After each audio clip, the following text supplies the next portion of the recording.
খামু, সংসার করবো আর ভাত খামু। জীবন সুন্দর রে। হাল্ক ওই হাল্ক, সর্বনাশ হয়ে গেছে বাবারে। কই তুই? বিশাল বড় সর্বনাশ হয়ে গেছে বাবা। জলদি ঘরে আয়, তোর বাপেরে বাঁচা বাপ। জলদি আয় হাল্ক, জলদি বাসায় আয়। তোর বাবার কি জানি হইছে, আমার ডর করতেছে। হায় হায়, কি বলো মার? আব্বার কি হইছে? জলদি চলো। আল্লাহ গো। আব্বা তোমার কি হইছে? জানি না রে বাপ।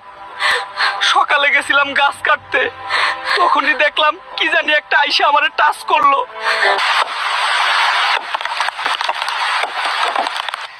কি জানি আইসা আমারে টাচ করলো। পিছে ফিরা দেখি কিছুই নাই। তখনই আমার পুরো শরীর অবশ হইতে শুরু করলো, পা শক্ত হয়ে যাইতেছিল। আমি খুব কষ্টে নিজের জান বাঁচায়া বাসায় আসছি, কিন্তু এখন দেখি আমার পুরো শরীর পাথর হয়ে গেছে। আমাকে বাঁচা বাবা, আমার অনেক ডর করতেছে। তুমি ভয় পাইও না আব্বা, তোমার ছেলে থাকতে আল্লাহর রহমতে তোমার কিছুই হইব না। আমি আইতাছি এখনই, তুমি নিশ্চিন্তে থাকো আব্বা।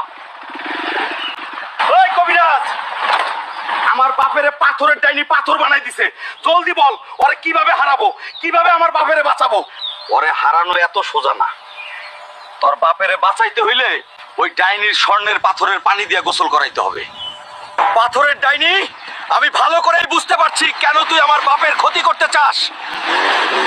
আমি আইতাছি তোর কাছে, তোরে দেখা নিমু। বন্ধুরা তোমরা সবাই আমাকে লাইক আর ফলো করে দাও, এতে আমার সাহস বাড়বে, ডাইনিকে হারাতে পারবো।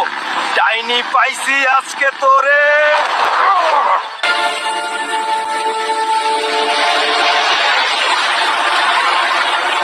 তোর এত বড় সাহস, আমার জঙ্গলে আমাকে হামলা! পাথর মানব, শেষ করে দাও ওকে। গাইস, এরা আমাকে শেষ করতে আসছে।